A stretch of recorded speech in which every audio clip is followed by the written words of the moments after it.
The volcanic sand ground beneath Sergeant Milan Gravich's boots as he crouched low, scanning the jungle tree line for any hint of Japanese soldiers moving in the dense vegetation. It was November 1st, 1943, and he was positioned at Empress Augusta Bay on Bougainville, his eyes never leaving the shadowy gaps between the towering palms. What he held in his hands was something that never belonged on the ground. This wasn't a weapon the brass had authorized for infantry combat. This wasn't what the manuals had planned for. The gun itself looked like it had been born in someone's makeshift garage, cobbled together by a mechanic who cared far more about what it could do than about following proper procedure. They'd taken an aircraft machine gun, stripped right out of a crashed dive bomber, and welded a crude bipod onto the bottom of it. The metal still smelled like the torch that had fused it together, still reeked of improvisation and desperation. In just 2 days, when the Japanese came at them on November 3rd, this thing would start singing. It would pour out rounds at speeds no standard marine machine gun could produce, spitting lead so fast the sound would seem impossible, coming from something in a soldier's hands. Gravich had no way of knowing it then, crouched behind that makeshift barricade, watching and waiting. This unauthorized gun, born out of frustration and the raw need to survive, would become one of the deadliest weapons the Pacific War would see. It would help turn the tables on what would become the bloodiest beach any Marine had ever fought on. A place where American blood would soak into that volcanic grit deeper than anywhere else in the entire Pacific theater. But to understand how this moment happened, you had to go back to the real problem, gnawing at every rifle company fighting island to island across the Pacific. It was a problem written in the bodies of dead Marines who ran out of time waiting for help that came too slow. The M1919A6 Browning machine gun was solid, reliable, but it was also a monster. 32.5 pounds of steel, so heavy that you needed multiple men just to carry it without wearing yourself down completely. Its rate of fire, somewhere between 400 and 550 rounds a minute, could pin enemies down. But it couldn't deliver the kind of overwhelming firepower the Marines desperately needed to wipe out Japanese pillboxes and fortified spots before they got cut to pieces. Marines died while their machine gun teams were still struggling to reposition. The gun crews couldn't move fast enough. They couldn't carry it through the jungles and across the beaches without everything falling apart. The weapon did fine if you planted it in one spot, excellent mounted on a truck or locked into a concrete bunker. But when you needed Marines to charge across open ground and machine guns to keep the enemy heads down, the M1919A6 just couldn't cut it. Survival meant mobility, victory meant firepower. This gun gave you neither one, not really. The Japanese understood terrain better than almost anyone. They dug in deep, used volcanic rock and natural features to create overlapping fields of fire that could chew up anything trying to advance. One well-placed pillbox, hidden and camouflaged right, could freeze an entire Marine platoon. Standard tactics meant machine gunners would blast away to keep the defenders occupied. Then demolition teams would crawl forward close enough to throw satchel charges or flame the position. But that took time. Time cost lives. The problem was the M1919A6 rate of fire. It wasn't enough. The bursts had gaps.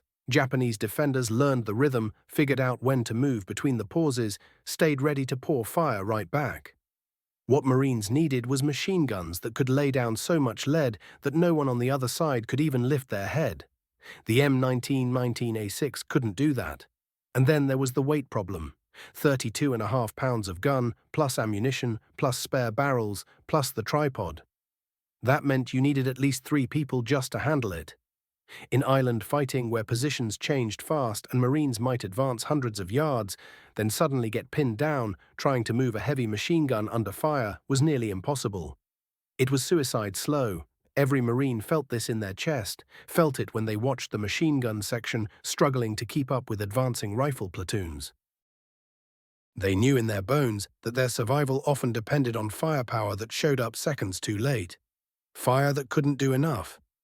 Sergeant Milan Gravich understood this better than most. He'd been born in Minnesota on May 24, 1924, and he'd joined the Marine Corps with something precious: a mechanic's mind.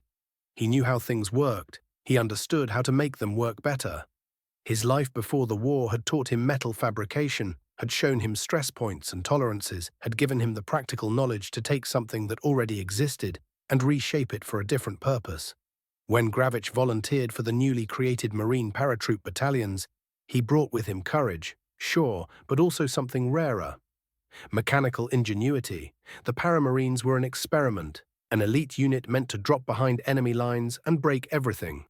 They trained harder than anyone else. They fought fiercer. They thought differently than conventional Marines.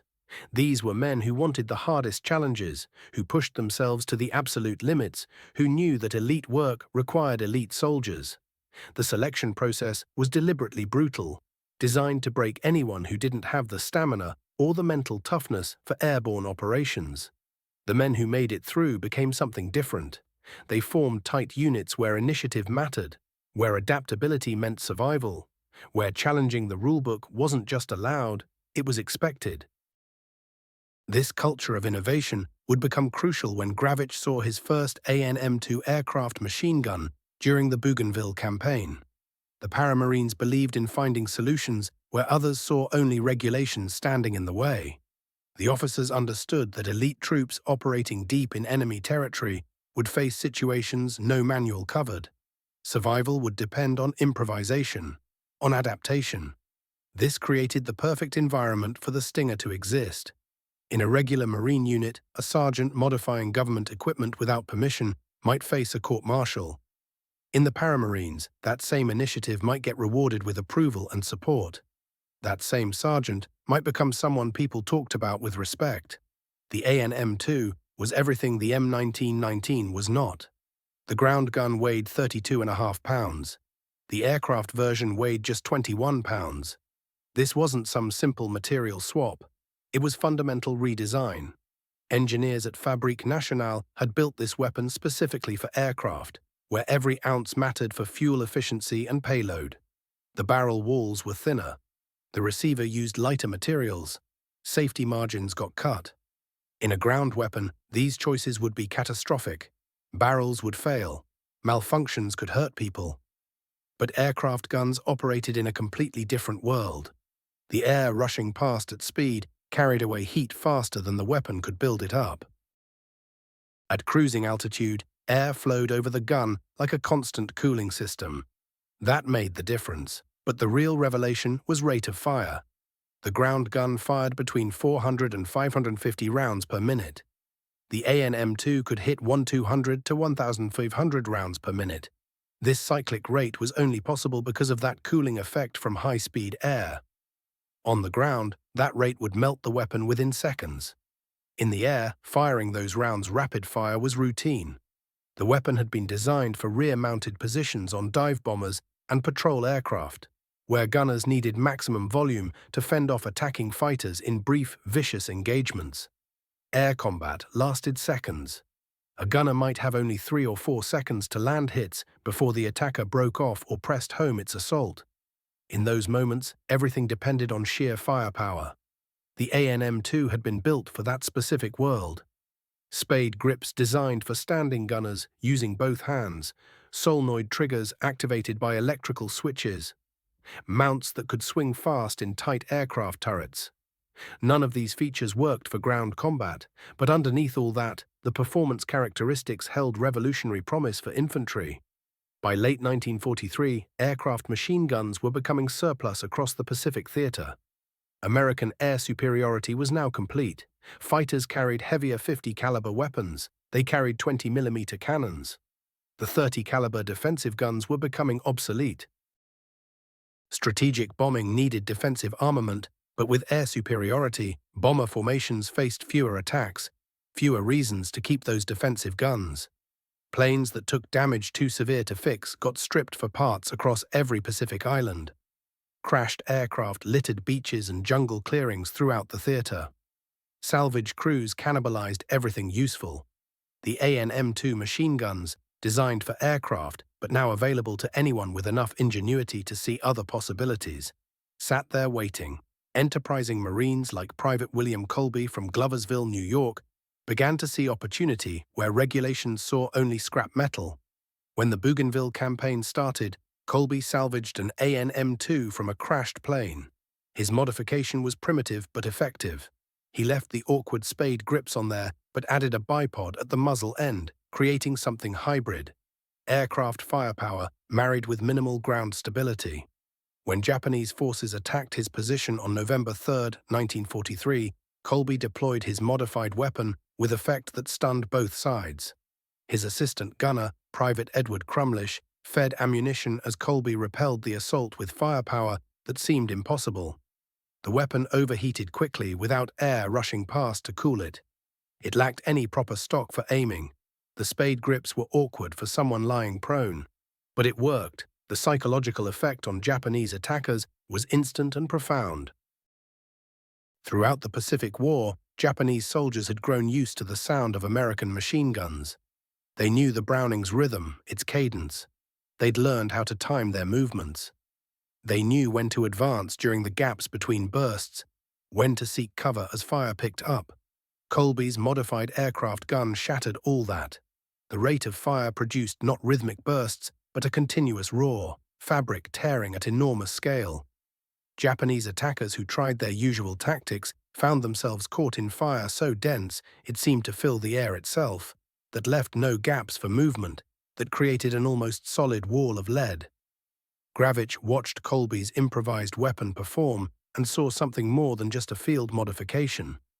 He saw the beginning of revolution. The crude nature of Colby's conversion actually showed the weapon's potential clearly. If this barely modified aircraft gun could produce such devastating results, what might proper engineering achieve? What if they designed a conversion specifically for infantry use? Together with Private First Class John Little, Gravich began work on what would become the first true Stinger machine gun. They started with an AN-M2 that had been brought ashore at Empress Augusta Bay, likely salvaged from damaged aircraft, or obtained through informal supply networks between ground units and Navy aviation personnel. The spade grips designed for aircraft gunners were clearly useless for ground infantry. A prone infantryman needed a trigger he could operate with one hand while keeping his grip steady and maintaining sight picture. Gravich fabricated a trigger mechanism from sheet metal, crude-looking but functionally sound. It was a simple mechanical linkage that transferred finger pressure to the firing mechanism. For a stock, they cut down an M1 Garand rifle stock. The Garand stock was solid walnut, shaped to withstand the recoil of the 30-06 cartridge and precisely engineered to fit the human shoulder and cheek. Gravich carefully hollowed it out to accept the aircraft gun's buffer tube, painstaking work requiring precision cutting to maintain structural strength while achieving proper fit. From a Browning automatic rifle, they took the bipod and rear sight. These components offered advantages beyond just functionality. Every Marine had trained on the bar. Everyone understood its sight picture. Everyone knew how to deploy its bipod. Using these components meant the Stinger would feel familiar despite its revolutionary performance, reducing training time and making transition intuitive for Marines. The bipod provided front-end stability crucial for controlling the weapon's high rate of fire. The bar sight offered aiming capability superior to aircraft sights, which had been designed for aerial gunnery where point shooting and tracer observation mattered more than precision. The result was a weapon unlike anything in the Marine Corps inventory. 40 inches long, 25 pounds fully configured, belt-fed with a 100-round ammunition box. It looked like it had been assembled by someone using whatever was available, because that's exactly what had happened. It was 3 different weapon systems fused together by ingenuity and need. The aesthetics were purely functional, welds were visible, the stock showed obvious modification, the trigger mechanism looked improvised because it was.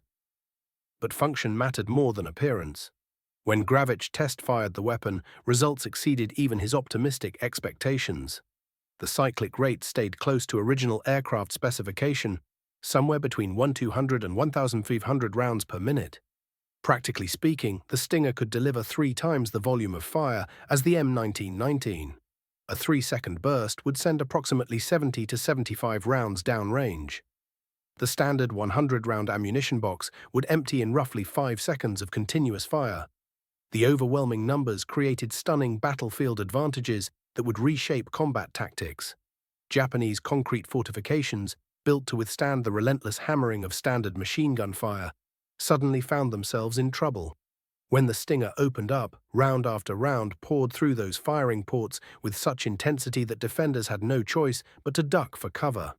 That hesitation, those few precious seconds, gave the demolition teams exactly what they needed to push forward and do their work. Back on Bougainville, the Stinger that Gravich and Little had put together never saw action. The campaign wrapped up before they could take their creation into actual combat and see how it performed. Still, the weapon proved something crucial. You could take aircraft machine guns, modify them for ground troops, and dramatically multiply the firepower in the hands of regular infantry. The Marine parachute battalions, despite their elite training and exceptional readiness, got disbanded on February 29, 1944. These paramarines had trained extensively, but they'd never actually made a combat jump. By late 1943, the top strategists figured out that large-scale airborne operations just didn't make sense in the Pacific theater. The Pacific's geography worked against airborne forces in ways Europe didn't face. You weren't dropping onto big continental masses. You were landing on tiny islands, most just a few miles across, with barely enough room to drop anybody. Any airborne landing would put soldiers right in the firing line of beach defenses, which destroyed the whole point of dropping from the sky in the first place. The distances made things worse. Pacific Islands sat thousands of miles from major bases, which meant you needed carriers or captured airfields just to move your troops. The specialized transport planes needed for parachute operations had to compete with bombers and everything else for limited resources. The Navy, which basically controlled the Pacific, wasn't enthusiastic about tying up ships and aircraft for parachute units. Amphibious assault was their method: bring overwhelming power to one spot and keep hammering with naval gunfire. Airborne troops would be sitting ducks, waiting for ground forces to link up with them. Still, the paramarines scattered throughout the regular fleet marine force, and their way of thinking, always looking for innovation, always pushing back against how things had always been done, started spreading everywhere. Gravich got reassigned to the machine gun section of G Company, 28th Marine Regiment, 5th Marine Division. This move, though it didn't seem like much at the time, would put him exactly where he needed to be for the fight of his life. The 5th Marine Division came into existence on January 21, 1944 at Camp Pendleton, California. They built it around people from those disbanded parachute battalions, inheriting not just the soldiers, but their attitude, that willingness to question how things worked and try something different. The division had the 26th, 27th, and 28th Marine Regiments, with the 28th getting more than its fair share of former paramarines. From the start, they knew a major amphibious assault was coming, though nobody would tell them where. Throughout 1944, stationed at Camp Pendleton and then Hawaii, rumors flew around constantly. Some guys swore they were hitting the Mariana Islands. Others figured the Philippines or maybe the China coast. When the real briefing came in late 1944, it was classified, and the truth hit harder than anybody expected. The 5th Marine Division was heading for Iwo Jima, a volcanic rock in the middle of the Pacific that the intelligence officers estimated they'd take in a week. The actual battle would go on for 36 days and chew up more Marines than any fight in their history. When Gravich joined G Company in November 1944, the regiment was already grinding through training for Operation Detachment, the official codename for the Iwo Jima invasion. Everything they did was intense and focused on one thing: assaulting heavily fortified positions across terrible terrain. They built mock beaches with volcanic sand. They ran live fire exercises with infantry, armor, and artillery, all working together. During these drills, Gravich noticed something troubling about his company's light machine gun crews. They couldn't keep up. The M1919 still had the same problems he'd spotted back on Bougainville, and nobody had fixed them. The Marine Corps wasn't issuing new weapons that solved the fundamental limitations of the current guns. Marines were still training with the same equipment, facing the same tactical constraints, watching the same casualties that better weapons might prevent. He watched machine gun crews fall behind advancing rifle platoons. He saw suppressive fire arrive too late to help Marines pinned in killing zones. Demolition teams couldn't move forward because machine guns couldn't pour enough fire on the mock positions. He remembered the Stinger from Bougainville, that rough first version that never got tested in battle but had shown incredible potential in test fires. He'd watched Colby's crude modification tear through a Japanese attack. He knew that a properly engineered Stinger could give rifle companies the firepower edge they desperately needed. Gravich went to his company commander with an idea. He could build modified aircraft machine guns, weapons that would give each platoon firepower nobody else had. The commander was interested but worried. Modifying government property without authorization meant court-martial. But he also knew his Marines were heading into an assault where every advantage mattered. The request went up the chain of command to the battalion commander. Remarkably, probably because the battalion commander understood the paramarine culture that ran through the 28th Marines, he approved it. But there was a crucial caveat that would protect Gravich from real trouble. The modifications weren't officially approved by Marine Corps headquarters. They weren't in any official weapons list. The Stingers wouldn't show up on property records or pass formal inspection. They'd exist in that grey zone between field modification and contraband equipment. But the battalion commander put his approval in writing, creating documentation that made the project legitimate within the battalion's authority, even if higher headquarters didn't know about it. It was a careful legal distinction, but it mattered. The battalion commander was putting his own career on the line, betting that Gravich could deliver weapons that worked. Gravich got to work in Hawaii with John Little, his partner from Bougainville. They hunted for crashed aircraft, damaged planes being stripped for parts, anything that held AN-M2 machine guns. Hawaii had dozens of airfields and salvage operations everywhere. They reached out to Navy and Marine Corps aviation crews, explained what they were trying to do, and asked for access to surplus weapons. Some aviation personnel were skeptical about why ground troops wanted aircraft guns. Others got it, understanding that any innovation saving Marine lives mattered more than rules. The construction work was incredibly detailed, despite working in makeshift shops. Each Stinger needed M1 Garand stocks cut precisely, trigger mechanisms fabricated carefully, bar bipods and sights fitted exactly. You couldn't rush it. A poorly fitted stock would crack under recoil. A bad trigger mechanism could fail when you needed it. Sights had to be perfectly aligned for accuracy. The trigger presented the biggest technical challenge. Aircraft machine guns used solenoid triggers activated by electrical switches, perfect for firing through propeller arcs, useless for infantry work. Gravich designed a simple mechanical trigger fabricated from sheet metal, operated by finger pressure like a normal rifle trigger. It had to be strong enough for repeated use and rough handling in combat, but light enough to maintain trigger control during sustained fire. He tried several designs. Early versions required too much finger pressure, making precise fire control hard. Later ones were too light, risking accidental discharge. The final version used carefully calculated spring tension that gave positive feel without excessive pressure.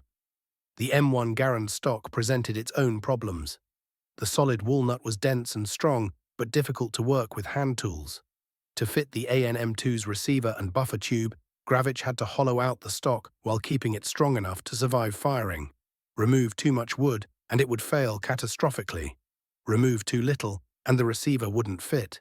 He worked slowly with chisels and files, removing wood incrementally, testing the receiver fit repeatedly to ensure proper alignment. The Browning automatic rifle bipod and sights needed custom brackets. The mounting points didn't align with the AN-M2, so Gravich fabricated brackets from steel plate, drilling holes, tapping threads, bending metal to the right angles, welding reinforcement where stress would concentrate. Each bracket got test-fitted and adjusted until the bipod mounted solidly with zero movement. Every weld, every fit, every component had to be verified because lives depended on reliability. A malfunction in combat meant dead Marines. By January 1945, as the 5th Marine Division prepared to ship out to Iwo Jima, Gravich had completed 6 Stingers. Each one had been test-fired extensively, adjusted and refined until it performed reliably. The testing exposed one critical limitation. The aircraft barrel's thin construction meant it overheated quickly without the cooling effect of the slipstream. Extended firing could warp the barrel or actually melt it, making the gun useless. Gravich trained his gunners in strict fire discipline, short bursts only, 3 to 5 seconds maximum, with cooling periods between engagements. This discipline was absolutely essential. An overheated Stinger was worse than carrying nothing, dead weight in a gunner's hands when he could have been armed with a conventional weapon. The 6 guns represented countless hours of work, materials acquired through unofficial channels, modifications existing in a grey area between innovation and regulation. But they were exactly what the 28th Marines needed for Iwo Jima. The firepower matched no other rifle company in the division. The distribution got carefully planned. One went to each of G Company's 3 rifle platoons, giving each platoon organic firepower exceeding their authorized weapons. The platoon commanders received special briefings on how to use the Stingers, how to maximize capability while managing the overheating limitation. One gun went to the demolition section for covering engineers attacking fortified positions. Gravich kept the 5th Stinger himself, taking personal responsibility for his creation.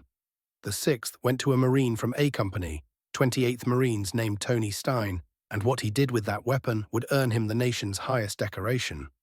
Tony Stein was born on September 30th, 1921 in Dayton, Ohio, to immigrant parents from Austria-Hungary. His family had crossed the Atlantic seeking opportunity and escape from Central Europe's political chaos. They settled in Dayton with thousands of other Eastern European immigrants, transforming American industrial cities in those decades. The Depression hammered the Stein family financially. When economic survival demanded hard choices, Tony left high school during his freshman year. It wasn't unusual during those years when family survival meant everyone had to work. Education was a luxury the family couldn't afford. Tony found work as an apprentice toolmaker. This training proved infinitely more valuable than any classroom education. Toolmaking in the 1930s required understanding precision measurement, materials, machine operation, and manufacturing processes. To become a skilled toolmaker required far more than basic machinery knowledge. Men in this profession had to read complex technical drawings, calculate precise tolerances, operate sophisticated lathe and milling machines, and fabricate components with exacting accuracy. The work demanded patience, meticulous attention to detail, and the ability to solve problems under pressure.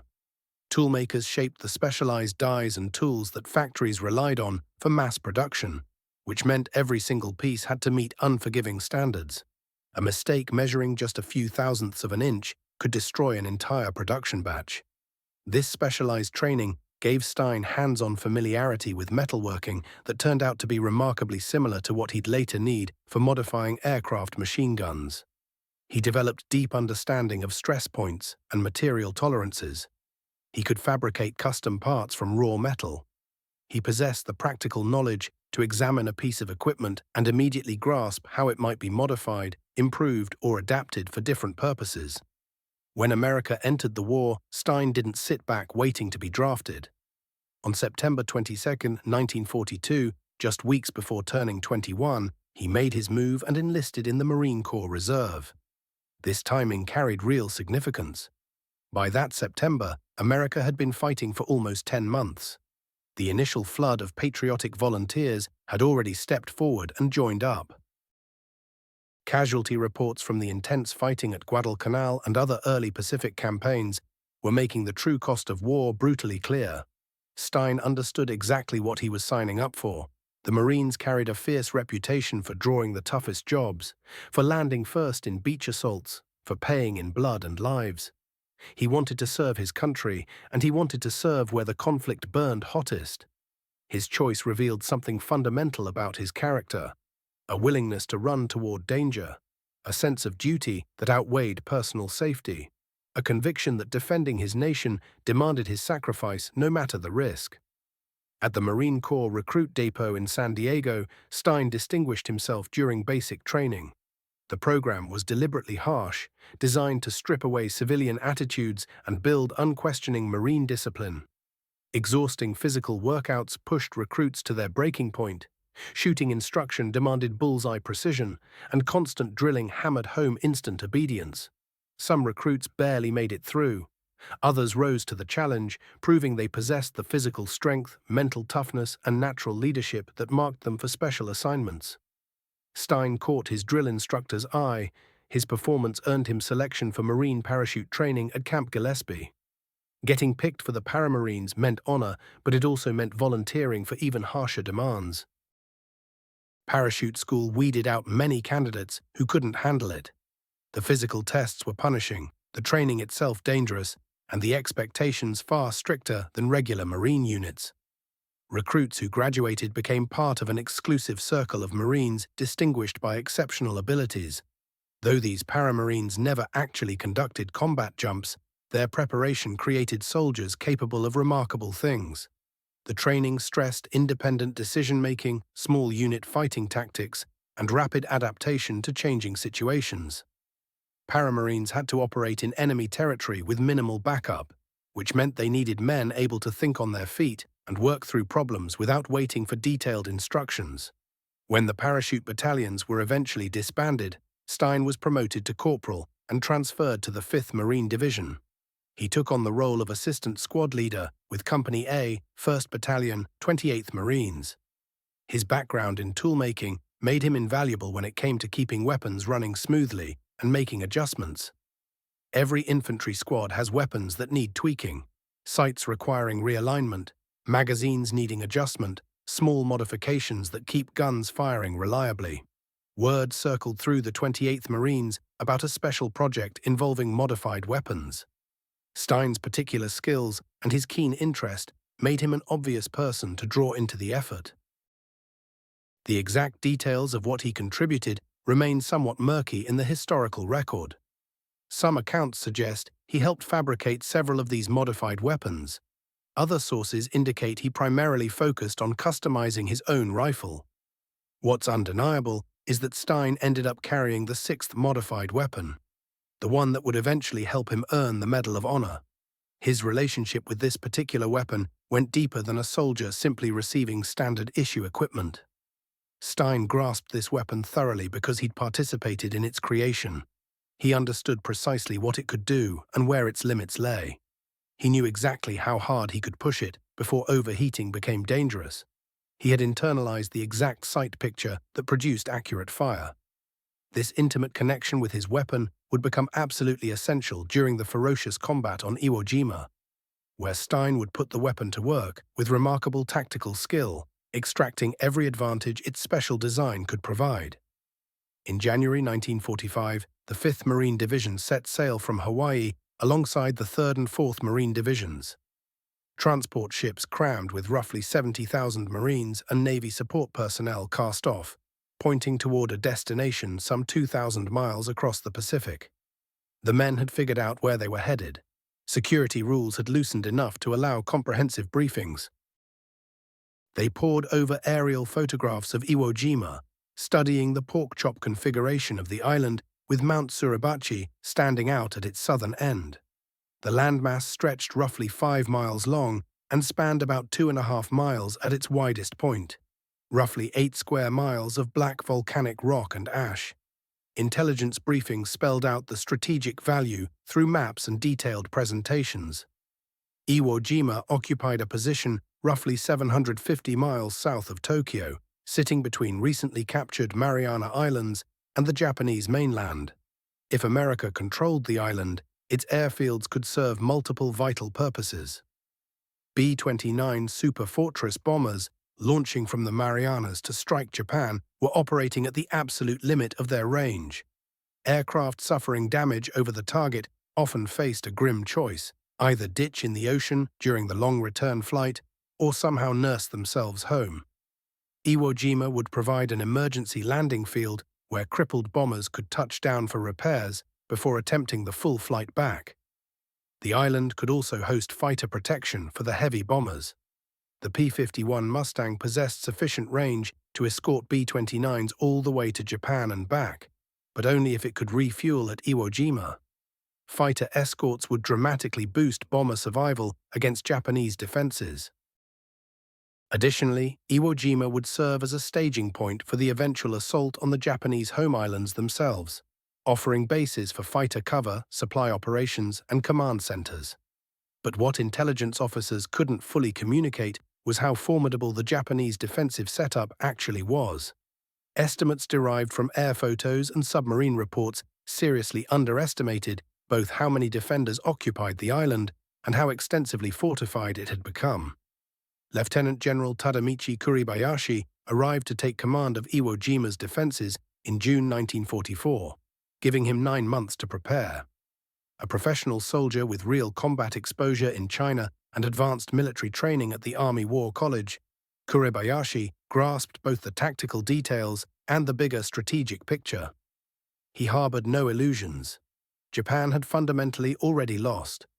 American industrial capacity, military might, and technological advantage made Japanese defeat inevitable. Yet the when and how remained uncertain. If Japan could inflict such horrendous losses during an invasion that American soldiers fell by the tens of thousands, mounting political pressure might push America toward negotiating an end rather than demanding unconditional surrender. Kuribayashi's objective wasn't holding Iwo Jima. It was imposing such a terrible human cost that Americans might reconsider launching an invasion across the Japanese homeland.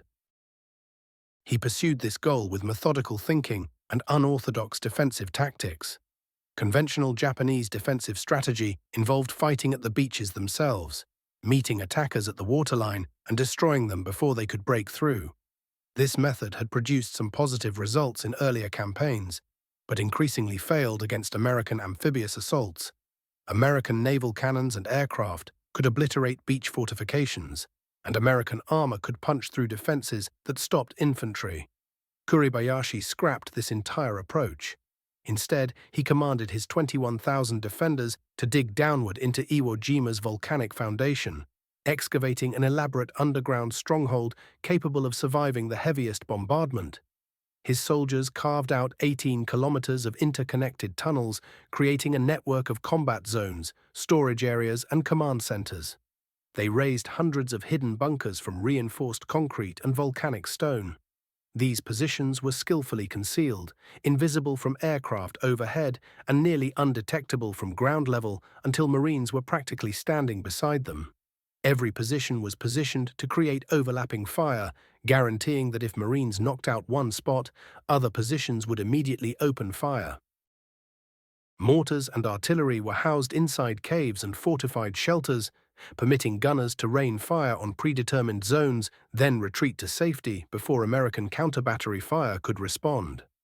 Pre-planned firing coordinates covered every conceivable assault route, every landing zone, every bit of terrain troops might use for protection.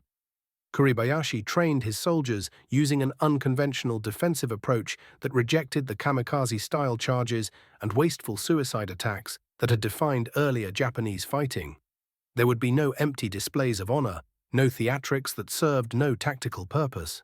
Soldiers would fire from protected spots, only discharge weapons when legitimate targets appeared, exact maximum damage while maintaining their own survival as long as feasible. Each man received orders to eliminate 10 American soldiers before falling himself. Fighting positions would be held to the very end, yet soldiers wouldn't squander themselves in pointless counterattacks. They would compel Americans to assault each position separately, extracting a blood price for every yard of volcanic terrain. This demanded extraordinary discipline. Traditional Japanese military culture venerated aggressive assault, noble death in combat, and honor through self-sacrifice. Kuribayashi insisted his men abandon these time-honored principles to accept their approaching deaths, but to die in ways that maximized American suffering rather than individual glory. That he accomplished this reorganization of his forces demonstrates extraordinary command skill and the desperation of Japan's position by early 1945. The defenders grasped they faced extinction, that no reinforcements were coming, that their best option was dying in a manner that strengthened Japan's last-ditch defense.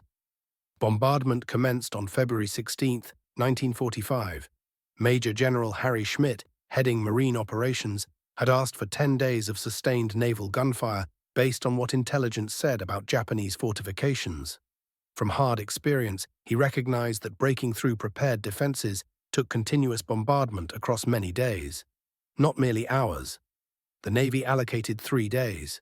This choice reflected both broader Pacific strategy and a serious misunderstanding of how thoroughly Iwo Jima had been fortified.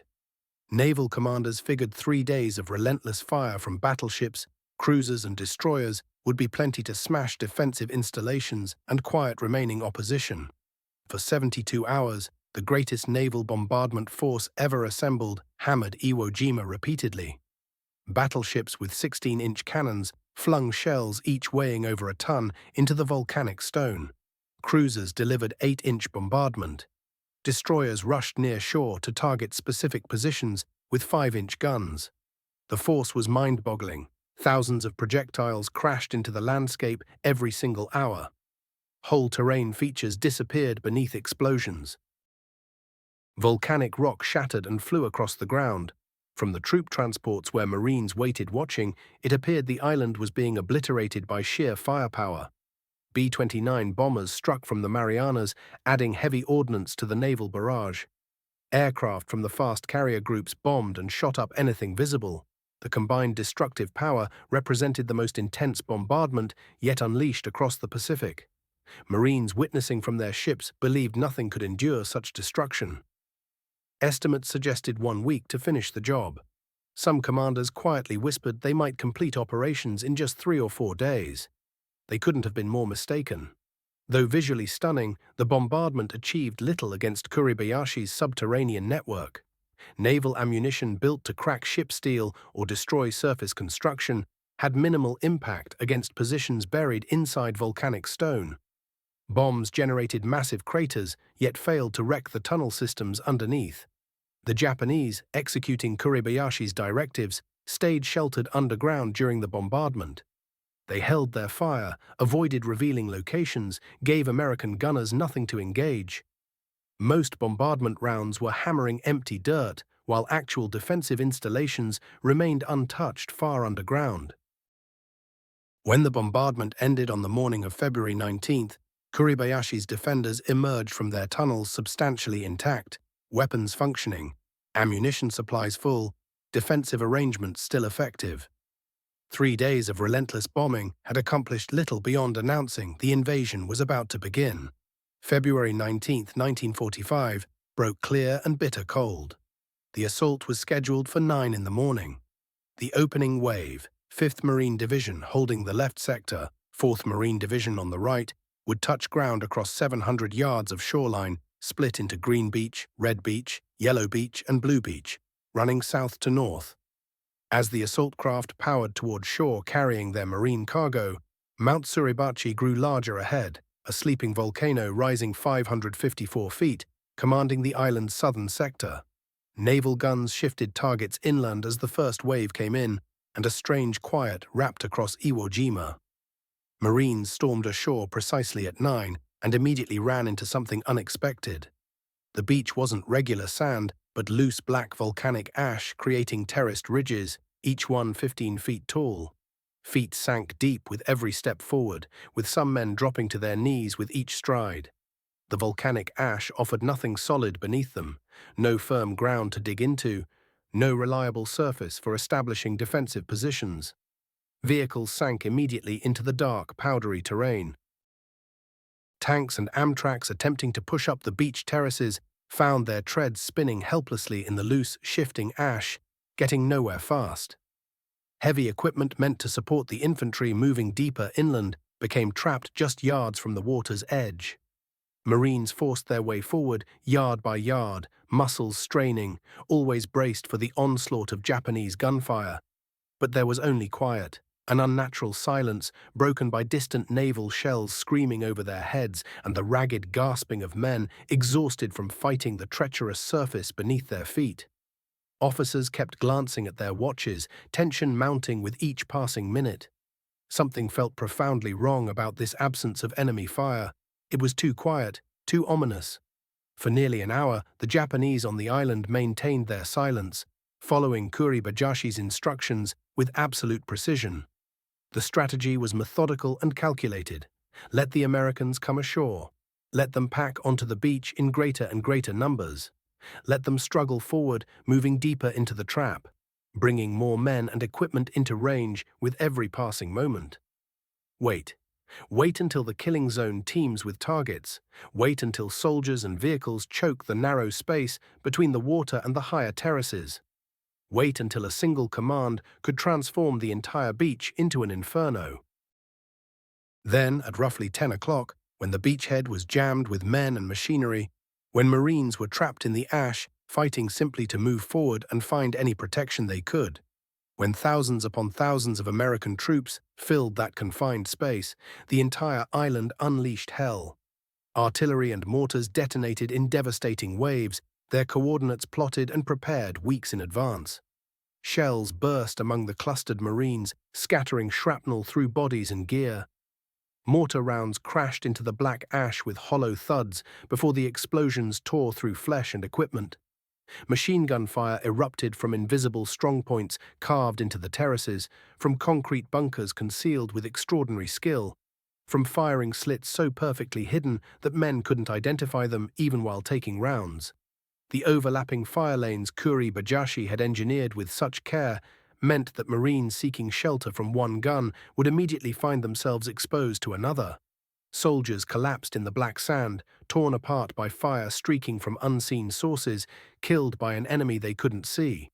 From bunkers they couldn't find, delivered by men who remained ghosts.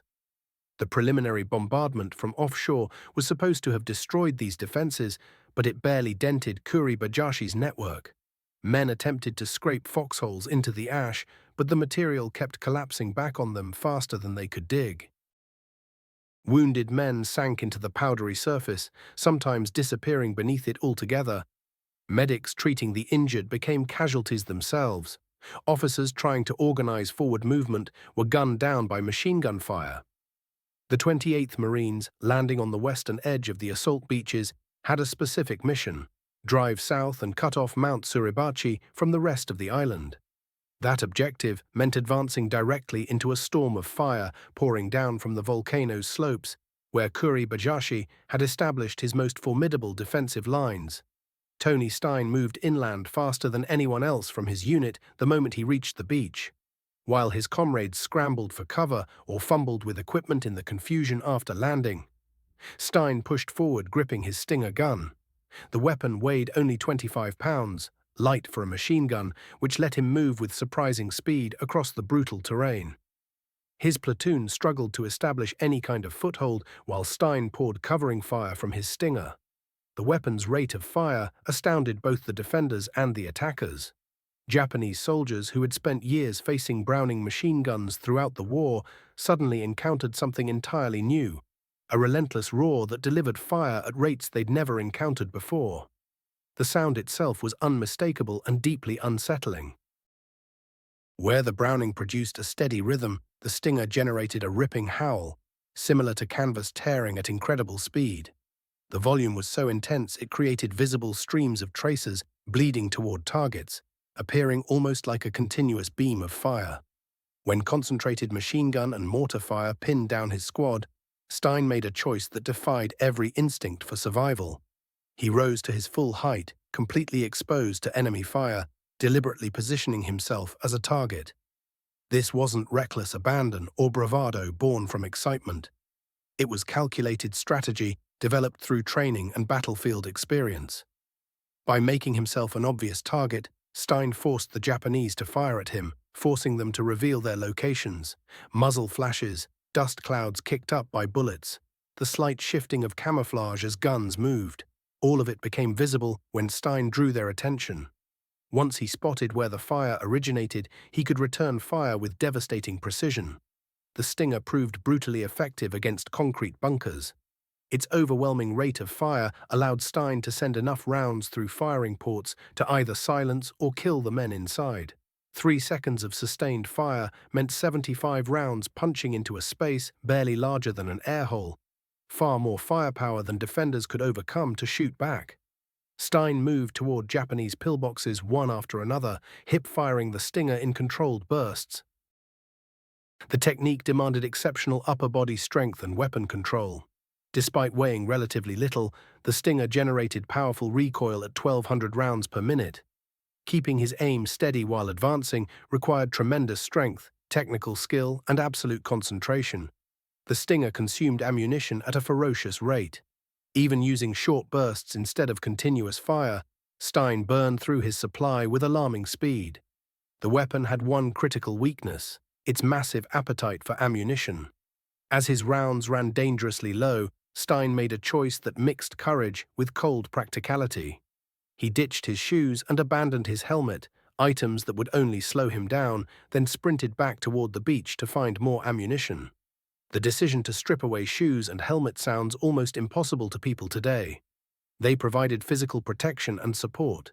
Yet Stein grasped that speed mattered far more than protection during the 400-yard sprint back to the water. Running across volcanic ash in bare feet was difficult enough. Boots would have caught and sank with every single step, turning the run into an impossible task.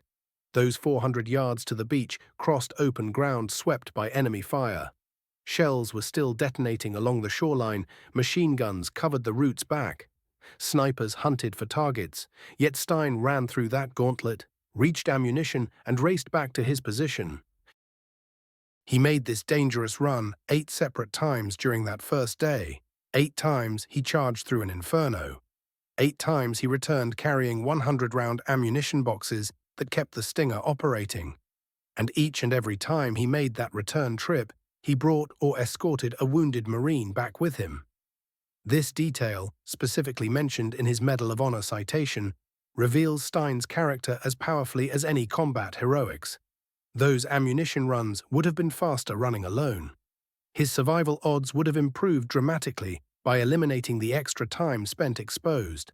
But on each return journey, he paused to locate wounded Marines needing evacuation and helped carry them to the beach where medical personnel waited.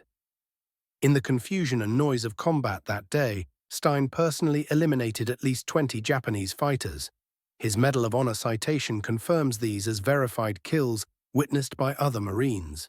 The actual count almost certainly ran higher, since many Japanese died inside bunkers where witnesses couldn't verify the outcome. Multiple bunkers he destroyed had been holding his entire platoon pinned down, and their eliminations saved lives and prevented further casualties and allowed the company to push forward. Each fortification neutralized meant men who lived, suffering that didn't happen, goals that got accomplished. Japanese fire struck Stein's Stinger twice, hitting the weapon cleanly with bullets that easily could have killed him instead. Both times he scavenged ammunition, performed quick repairs when possible, or grabbed a replacement weapon and kept fighting. By darkness on February 19th, the Marines had secured a narrow foothold on Jima. They had moved perhaps 300 to 500 yards inland across a front that stretched several thousand yards. The 28th Marines had reached Mount Suribachi's base, though the uphill climb still lay ahead. The butcher's bill had been staggering. Over 2,400 Marines fell killed or wounded on just that first day. No amphibious assault in the Pacific War produced higher casualties in a single day.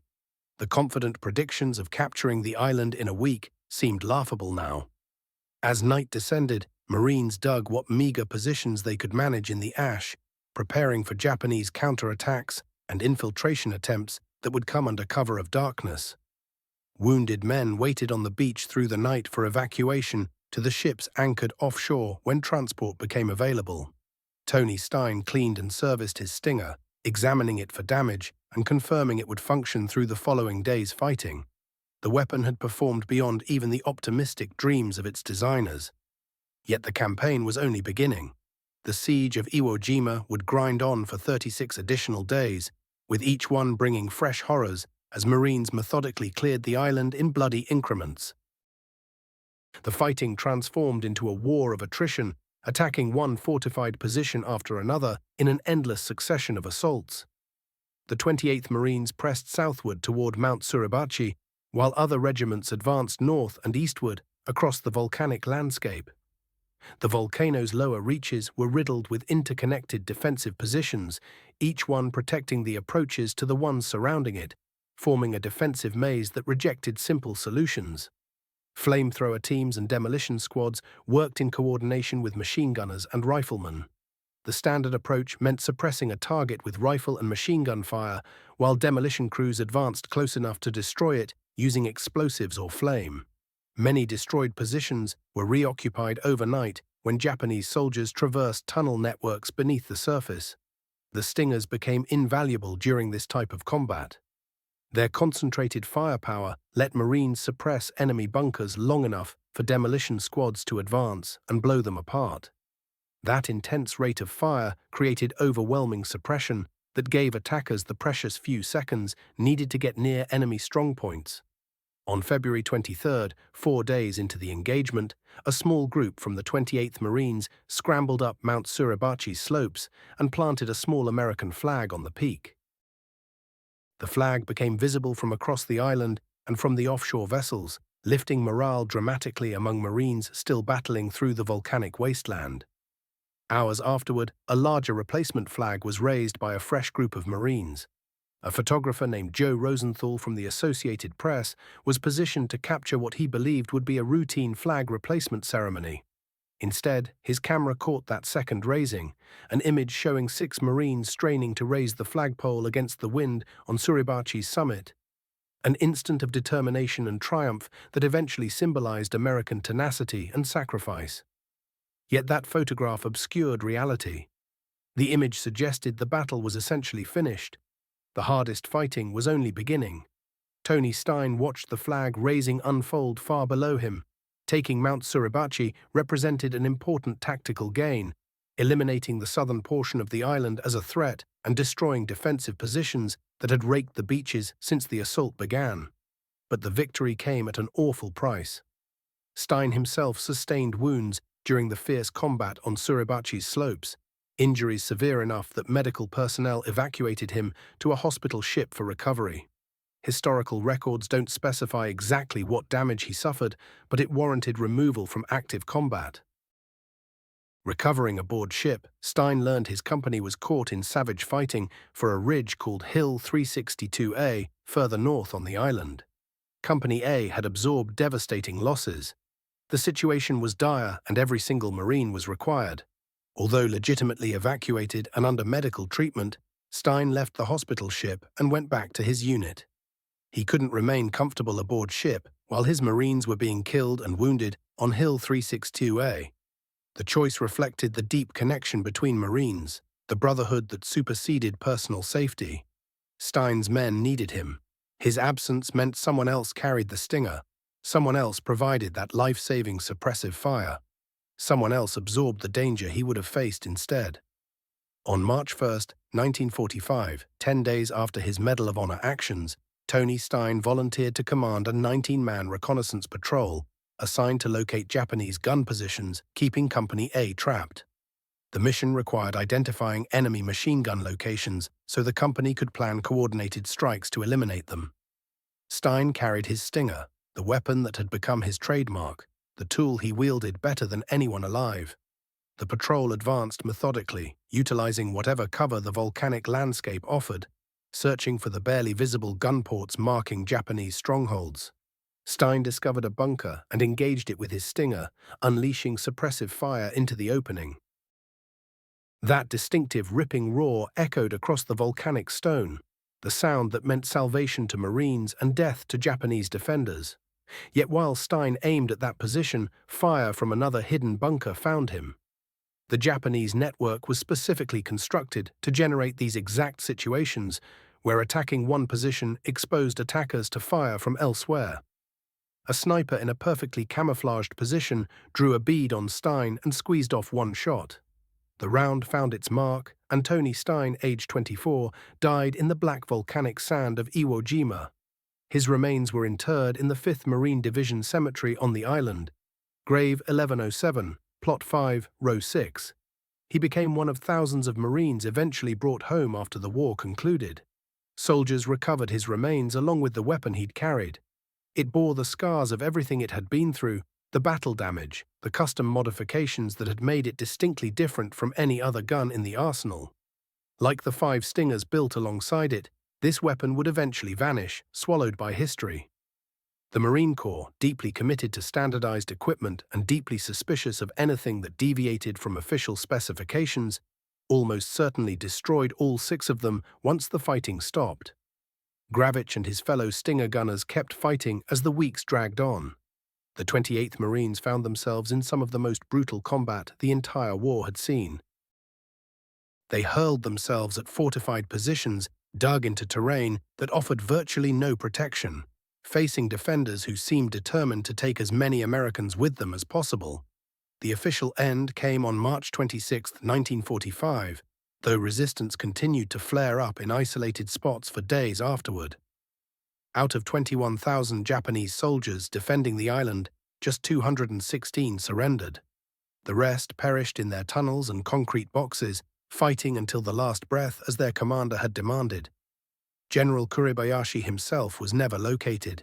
His body disappeared among the countless Japanese dead scattered across the volcanic landscape.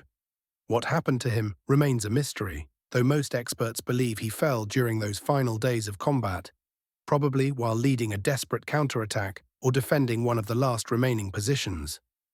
American losses proved staggering. The three Marine divisions lost 6,821 killed or missing, presumed dead. Another 19,217 lay wounded. The Navy medical personnel working with the Marines added 209 more killed. The numbers translated to more than 800 American lives lost for every single square mile of the island's black sand. Nearly 1 in 3 Marines who set foot on that beach became casualties. Some units suffered far worse. The 28th Marines, which had carried the heaviest burden fighting for Suribachi and the operations that followed to the north, was gutted. The strategic importance of the island became a point of argument that lasted decades. The place did function as an emergency runway for B-29 bombers. More than 2,000 damaged planes made emergency landings there before the war ended. Fighter planes operating from the island escorted bombers heading toward Japan, which helped keep more crews alive and made their bombing runs more effective. Yet whether the cost in blood justified these advantages remained deeply disputed. Some historians made the case that taking the island made strategic sense, that the Marines saved through emergency landings and fighter escort exceeded those lost in the invasion. Others argued the opposite, that commanders could have simply bypassed it, that its strategic contribution didn't justify the terrible price paid in casualties. What nobody could dispute was the bravery and sacrifice shown by every Marine who fought there. Men who moved across volcanic ash while bullets tore into everything around them. Men who charged into fortified positions knowing their odds of making it out alive were slim. Men who kept moving forward even as their units were shattered by losses that would have stopped most military forces dead. The push for Tony Stein's Medal of Honor started with a report from his company commander on that first day, February 19th. The commander had seen everything firsthand, had watched Stein stand his ground under murderous fire, had seen him make those 8 desperate runs to the beach and back. The paperwork began its climb through the ranks. Each commander, at battalion level, regimental level, division level, examined the details and added his endorsement. Every stage of review brought more witnesses stepping forward with their own accounts, and the narrative of Stein's actions grew more detailed and more compelling. Fleet Admiral Chester Nimitz, who commanded all naval forces in the Pacific, studied the recommendation and approved it. General Alexander Vandergrift, the Marine Commandant and himself a Medal of Honor recipient for his own actions at Guadalcanal, reviewed and approved. Fleet Admiral Ernest King, the highest-ranking naval officer in the entire military, reviewed and approved. Stein's case gathered 15 separate endorsements, more than any other Medal of Honor recommendation from the entire Iwo Jima campaign. This reflected how extraordinary what he'd done truly was, and how many people had witnessed it directly. President Harry Truman gave final approval. The official citation praised his exceptional courage and fearlessness, his willingness to risk everything and go beyond what duty demanded. It described his personally designed and built weapon, something unusual for a Medal of Honor citation which rarely mentioned unauthorized gear. The citation walked through his protective fire for other units, his deliberate exposure to enemy fire to identify targets, his charges against the pillboxes, and those 8 journeys back to ammunition while helping other wounded men. Everything was verified by people who had been there and seen it happen. Exactly 12 months after his actions that February day, on February 19, 1946, Joan received the medal on her husband's behalf. The ceremony took place at the Ohio State House in Columbus. Vice Admiral Frederick William Penoyer Jr., commanding the 9th Naval District, placed the medal around her neck, while Ohio Governor Frank Lausch and Stein's mother Rose looked on. The citation was read as the three of them stood together, their faces wet with tears. Grief and pride mingling together in that solemn moment. Joan was 24 years old, the same age Tony had been when the war took him. She wore black, holding the medal that represented everything her husband had sacrificed, the physical symbol of a courage that had cost her the rest of her life with him. Rose Stein, who had come from Austria-Hungary seeking something better for her children, who had worked and given up so much so her son could have opportunities, stood beside her daughter-in-law. She mourned not just her son, but the price of those opportunities.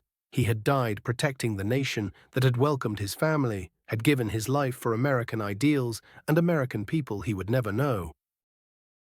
The service was respectful and quiet, befitting the sacrifice being honored, but it could not close the wound left by Tony's death, could not bring back what he'd left on that island so far away. A painful disagreement later emerged between Rose and Joan about where Tony should be buried. Rose wanted him laid to rest in a Jewish cemetery, honoring her family's faith and traditions. Joan wanted a funeral through her church, honoring the Catholic faith the couple had shared during their marriage.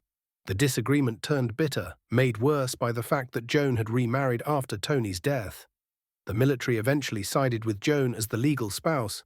When Tony's remains arrived from Iwo Jima in December 1948, they were laid to rest at Calvary Cemetery in Dayton following services at Our Lady of the Rosary Church. The burial brought a kind of closure, bringing him home to the city where he'd grown up, learned his trade, found his wife, and decided to become a Marine. But closure couldn't erase the loss or restore a life cut short on black sand. After the fighting ended, the 6 Stingers vanished from any historical record. The Marine Corps, by nature resistant to anything outside the official framework and deeply opposed to unauthorized modifications, almost certainly destroyed them. From a bureaucratic standpoint, they were problems. They represented modifications to government property that had never been officially approved. They burned through ammunition faster than official projections allowed. They required specialized instruction that wasn't part of regular training. They existed outside the formal military structure entirely. No official records exist for the Stinger program because it was never official in the first place. The weapons occupied a gray zone, approved at the battalion level but never sanctioned by higher command. Milan Gravich had written permission from his battalion commander, protection that allowed him to build the weapons without facing charges of violating regulations. But that permission covered only the building. It said nothing about what happened to them after the battle ended. Right after Iwo Jima, there was talk about producing Stingers in larger numbers and distributing them to Marine companies across the board. The weapons had proved themselves in the field, had demonstrated capabilities that no standard light machine gun could match. Officers who'd seen them perform wrote glowing reports advocating for wider use. But Japan surrendered just 6 months later, and the urgency simply dissolved. The enormous military machine that had been fighting the war began shrinking rapidly. Weapons programs got cancelled, spending was slashed, and attention shifted from developing new wartime solutions to establishing standardized peacetime equipment. In that environment, nobody wanted the Stinger. It was a weapon born from wartime pressure, created by individual initiative to solve immediate tactical problems. When those problems disappeared with Japan's surrender, the institutional interest disappeared too. The weapons themselves were probably destroyed as part of the routine cleanup following combat. Damaged equipment was gathered and disposed of. Non-standard weapons were destroyed to keep them from being used without permission. The Stingers, scarred from combat and extensively modified, would have been obvious candidates for disposal. This is how the combat history of one of World War II's most creative infantry weapons came to an end. 6 guns built in makeshift shops with basic hand tools, used in battle for 6 weeks, then destroyed and forgotten by the military structure they had served. Milan Gravich made it through Iwo Jima and the rest of the war. He went back to Minnesota, carrying with him the knowledge that what he'd built had kept Marines alive had helped win one of history's bloodiest battles. The exact impact was impossible to measure. There was no way to count how many Marines survived because the Stinger's fire suppressed a pillbox that would have cut them down. But Gravich knew, and so did every Marine who'd fought with Stinger gunners, that the weapons mattered. The concentrated firepower they delivered created tactical possibilities that regular weapons couldn't provide. The suppressing fire they gave meant demolition teams got those few critical seconds to get close enough to enemy positions to destroy them. Gravich never asked for attention for the Stinger, never pushed for official recognition of his role in creating it. He understood it was just one piece of a much bigger picture, one innovation among countless others created by Marines who spotted a problem and fixed it. This kind of modesty was typical of his generation of combat veterans. They'd done what needed doing, had answered the call, had survived when many others hadn't. They came back home and put their lives together again, keeping their memories locked inside, carrying knowledge of things they couldn't explain to anyone who hadn't been there. Gravich returned to work in the trades, applying the mechanical understanding that had served him so well during wartime. He married, started a family, and lived quietly far from those volcanic beaches where he'd helped create a gun that shifted the battle's direction. As historians later started piecing together the Stinger's story, Gravich occasionally shared what he remembered. He talked about how the weapon came together, technical details, and how it was used, in a straightforward, factual way, without drama or flourish. To him, it was simply a practical answer to a tactical need, not some historic breakthrough deserving special attention. His modesty, while admirable, obscures just how significant his achievement actually was. Working with hand tools in improvised workshops, with no engineering staff and no official approval, he and John Little built a weapon that outperformed anything the world's most advanced military was issuing to its troops.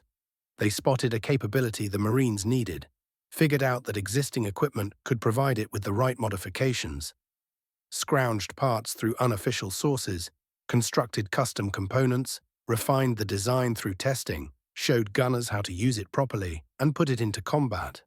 This journey from initial idea to actual combat use took roughly 3 months. Contemporary weapons development programs spend years or even decades on the same kind of process. Just the administrative side alone, moving from identifying a need to actually fielding a solution, typically takes longer than the 3 months Gravich spent building and preparing 6 working Stingers. The Stinger's lessons were simultaneously learned and lost.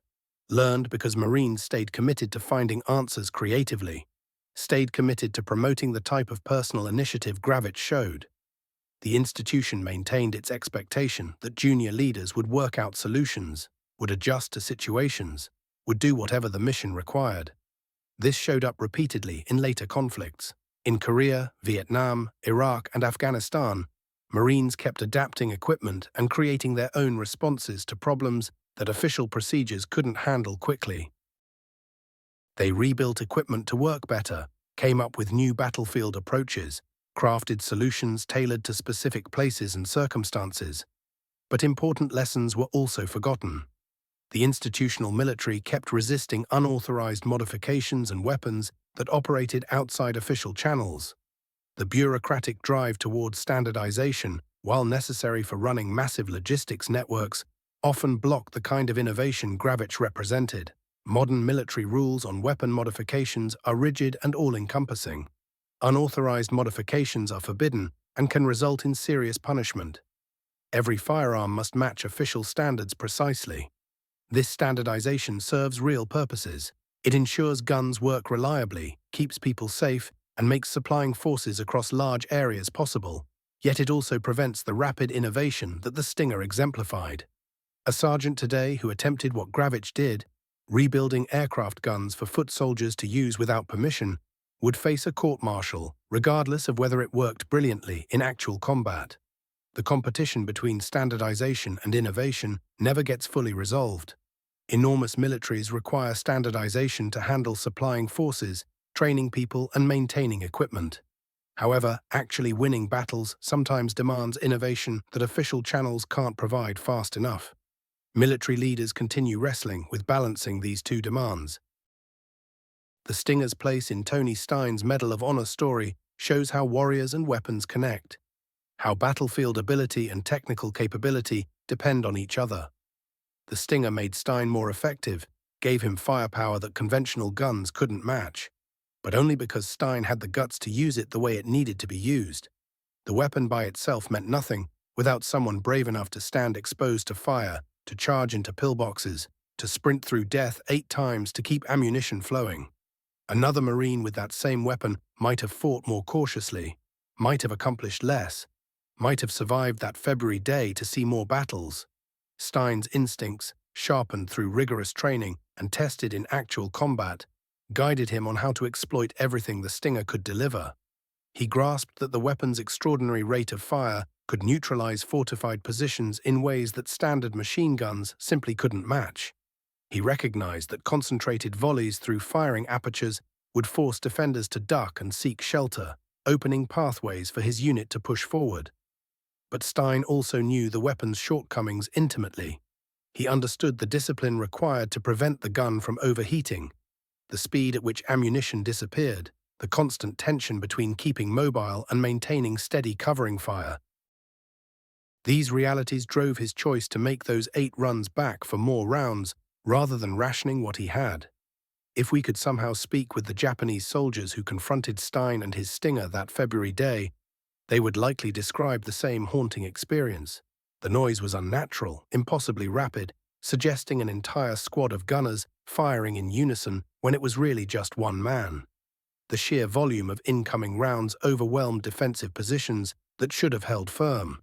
We often miss something crucial when analyzing weapons purely from a technical angle: the psychological power they wield. A weapon that frightens the enemy, that plants doubt and breaks their will, can prove just as decisive as one that simply produces higher casualty counts. The Stinger managed both feats at once, combining lethal efficiency with a terror component that magnified its tactical impact. Japanese defenders who had weathered conventional machine gun fire now found themselves unable to maintain their own fire when the Stinger opened up. The weapon created something deeper than destruction, a feeling of helplessness against such relentless firepower. This psychological dimension helped Stein suppress and obliterate bunkers that should have been nearly impenetrable to assault. The Battle of Iwo Jima awarded 27 medals of honor, surpassing any other single American battle. That remarkable total spoke volumes about both the ferocity of the combat and the extraordinary valor displayed by Marines across every rank and specialty. These honorees ranged from private soldiers to captains, from different backgrounds and experiences. Some earned their medal through one dramatic moment of supreme sacrifice or heroism. Others received it for sustained bravery across multiple days of continuous fighting. What connected all 27 was a willingness to gamble with their own lives to protect their brothers or achieve the mission. They stood exposed to incoming fire when every instinct urged them to hunker down. They charged at enemy strongpoints when logic suggested falling back.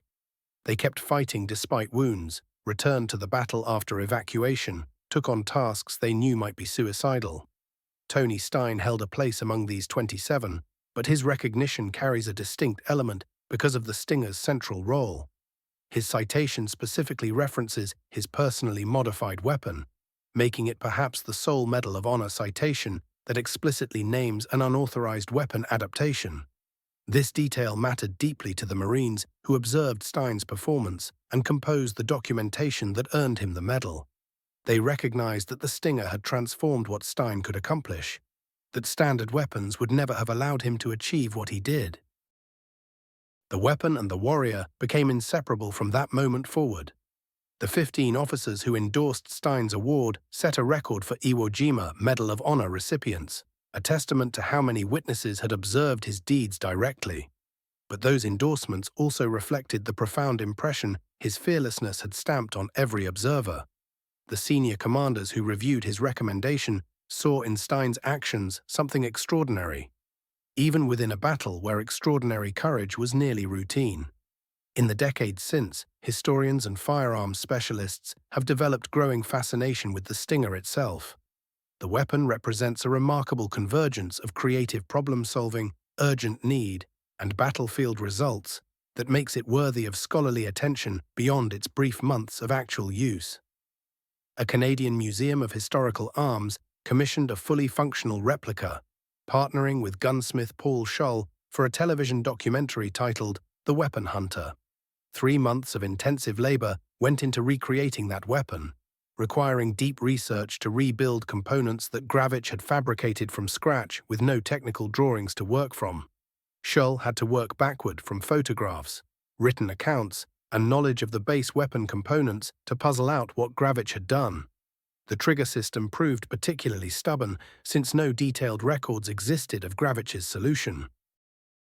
Scholl engineered a firing mechanism that approximated the known specifications and achieved comparable operation, though whether it precisely matched Gravich's original design remains an open question. A second replica was constructed for director Clint Eastwood's film Flags of Our Fathers, which chronicled the Iwo Jima operation and the iconic moment atop Mount Suribachi. The sequence showcasing the Stinger ended up on the cutting room floor in the theatrical release, though the prop replica remains preserved in the film studio's collection. Respected firearms investigator Ian McCollum studied one of these replicas for his Forgotten Weapons series, a YouTube archive dedicated to unusual and historically important guns. McCollum's meticulous breakdown, viewed by millions online, exposed modern audiences to the Stinger's existence and capabilities for the first time. These reproductions serve vital historical functions. They document the weapon's architecture and operating principles. They illustrate the real difficulties Gravich overcame through his modifications. They allow contemporary researchers to grasp the weapon's possibilities and constraints more fully than words on a page ever could. Yet replicas, no matter how painstakingly reconstructed, miss something essential about the actual Stingers. They bear no marks of combat, no signs of emergency repairs improvised in the field, no individual variations that accumulated through constant use in brutal circumstances. They cannot simulate the heat accumulation in your hands as you pour relentless fire onto enemy entrenchments, cannot recreate the weight of the gun dragging against your body while you sprint across volcanic ash under incoming rounds, cannot convey the desperation of sprinting back for ammunition crates while knowing your squad depends on every second you spend away from the line. The raw specifications offer only fragments of the full picture. 40 inches in length, 25 pounds loaded, fed from 100-round belts, cyclic rate between 1,200 and 1,500 rounds per minute. These figures convey mechanical capability, but they don't capture meaning. What those numbers signified in actual warfare was what counted. The relatively compact length granted maneuverability in confined spaces. Let one Marine transport and operate it through ash and rough terrain far more readily than the bulkier, heavier M1919. 25 pounds represented substantial weight for a single operator, yet light enough that one determined soldier could move, aim, and control the weapon effectively. The belt-fed system allowed ammunition changes in mere seconds when compared to magazine-fed designs, keeping fire pouring out as ammunition supplies held up. A rate of 1,200 to 1,500 rounds per minute, triple that of the standard machine gun, produced the overwhelming suppression that made the Stinger tactically irreplaceable. Following the war, infantry weapons underwent radical transformation, reflecting some of the insights gained from unconventional guns like the Stinger. The aging M1919 gave way to the M60 machine gun, starting in the late 1950s. The M60 tipped the scales at just 23 pounds, approaching the Stinger's weight, and worked as a single-soldier weapon. The M60's engineering blended lessons from both American and German arms development during the war. It incorporated a quick-change barrel, allowing gunners to swap out overheated barrels in seconds, solving one weakness that had hindered the Stinger. Its cyclic rate reached 500 to 650 rounds per minute, exceeding the M1919 but falling short of the Stinger's velocity. Contemporary machine gun designs represent continued refinement, delivering formidable firepower inside progressively lighter packages. The M249 Squad automatic weapon weighs just 17 pounds and achieves 700 to 1,000 rounds per minute. The M240 machine gun, heavier at 27 pounds, delivers superb steadiness and sustained firing capability. Yet even these modern arms cannot match the Stinger's rate of fire. Today's military doctrine holds that rates beyond a certain threshold create more difficulties than solutions. Extreme cyclic rates consume ammunition stockpiles at unsustainable speeds, straining supply chains. They accelerate erosion of the barrel, shortening weapon life. They degrade accuracy as accumulating recoil and barrel movement throw off aim. The Stinger's rate of 1,200 to 1,500 rounds per minute only worked under specific circumstances. The Iwo Jima campaign lasted 6 weeks, making long-term barrel durability less pressing than immediate suppressive force. Naval supply lines delivered ammunition to the island continuously. The savage intensity of that fighting meant flooding defenders with fire mattered far more than rationing rounds. Modern prolonged operations would find those trade-offs unworkable. Today's machine guns calibrate rate of fire against prolonged shooting intervals, ammunition efficiency, and barrel longevity. They fire slower than the Stinger, but sustain that output indefinitely without melting down or requiring unsustainable ammunition consumption. The Stinger represented an extraordinary feat of field-level engineering. Gravich and Little, working with basic hand tools in makeshift facilities, assembled a weapon system that formal acquisition processes would have cost millions to develop. As discussed earlier, this entire cycle from spotting the firepower shortfall to delivering combat-ready weapons consumed roughly 3 months. Compare that to modern weapons procurement, which routinely stretches across years or decades. Just the bureaucratic approval process alone often exceeds the entire timeline Gravich needed to design and fabricate 6 operational guns. The M16 rifle went through conception in the late 50s and early 60s, requiring around 5 years to reach limited deployment status, then another 5 to see broad distribution. The M1 Abrams main battle tank demanded over a decade from initial sketches through operational deployment. Modern assault rifles like the M4 carbine evolved gradually over many years, building on earlier designs. This comparison has limitations. Modern weapons must satisfy stringent safety regulations, dependability standards, and performance benchmarks that Gravich's field modifications never underwent.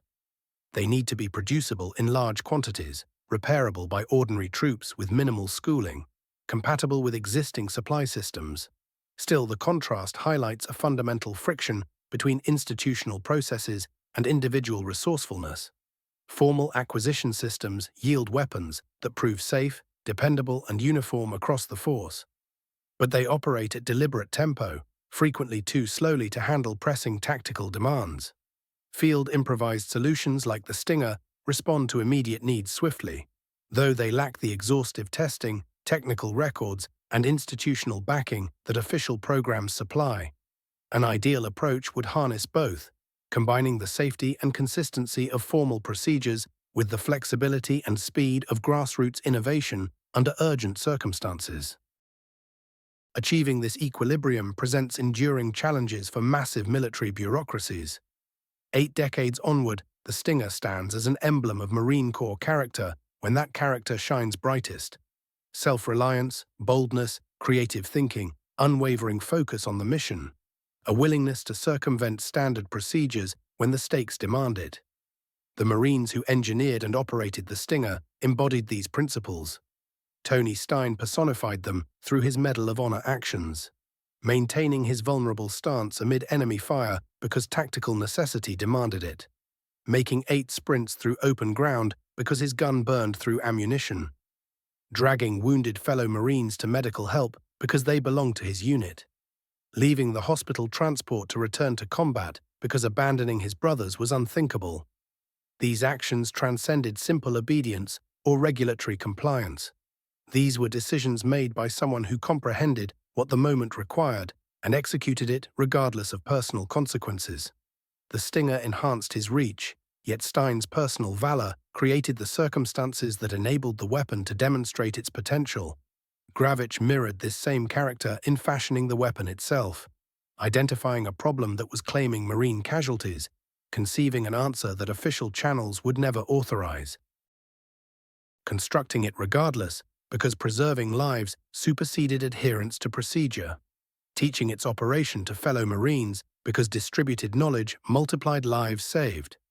Gravich sought no acclaim for the Stinger, never campaigned for institutional credit in its development. For him, it was simply a necessity, one Leatherneck's undertaking to help his comrades endure and complete their assignment. This quietness, maybe emblematic of his generation, might veil the magnitude of his accomplishment, but it also demonstrates the convictions that made accomplishment possible. Gravich didn't engineer the Stinger chasing medals or rewards. He engineered it because Marines faced inadequate firepower, and he had the means to solve that crisis. The Stinger remained unauthorized. It never earned a page in official weapons catalogs or inventory ledgers. No formal name, no budget allocation, no approval process ever touched it. No current military organization fields weapons descended from the Stinger design. Institutional records preserve no comprehensive technical information detailing its assembly or combat application. But during those 6 weeks on the most punishing beach in Marine Corps experience, the Stinger granted fighting Marines on that scorched volcanic terrain a weapon system that helped them live, helped them triumph, helped them fulfill a mission whose price in American blood exceeded every other Pacific engagement. That accomplishment escapes quantification through forms and ledgers. It measures only through the Marines who survived and returned home, through the pillboxes suppressed by Stein's Stinger that otherwise would have claimed more lives, through Gravich's willingness to manufacture what the system wouldn't provide, through the reality that innovation and initiative ultimately mattered more than regulation and procedure. 6 improvised guns, 42 days of employment, recognition through the highest military honor, and countless Marines living because someone recognized a need and met it through sheer determination. The Stinger narrative communicates something larger. Wars get won by people who fix problems rather than people bound by regulations, by those who imagine fresh possibilities rather than those awaiting permission, by those prepared to accept danger rather than those seeking safety. These principles hold weight in our present moment as military leaders grapple with how to coordinate standardization with innovation, conventional channels with unconventional thinking, institutional risk aversion with operational demands. That tension between competing forces will perpetually persist, yet the Stinger illustrates a fundamental requirement. Success demands sustaining room for creative problem-solving alongside institutional discipline. The strongest militaries sustain rigorous standards while empowering personnel to address problems through unconventional means. They recognize originality even when it works against established convention, reward breakthrough thinking even when it originates beyond official frameworks, place confidence in their people to determine what circumstances require even when procedure recommends otherwise. The Marines who confronted enemies on Iwo Jima, who deployed improvised tools against a foe hell-bent on their annihilation, who maintained forward momentum despite every survival instinct demanding retreat, lived out these principles. They embodied the finest of American military character, a profound belief that personal initiative coupled with shared dedication can surmount any resistance.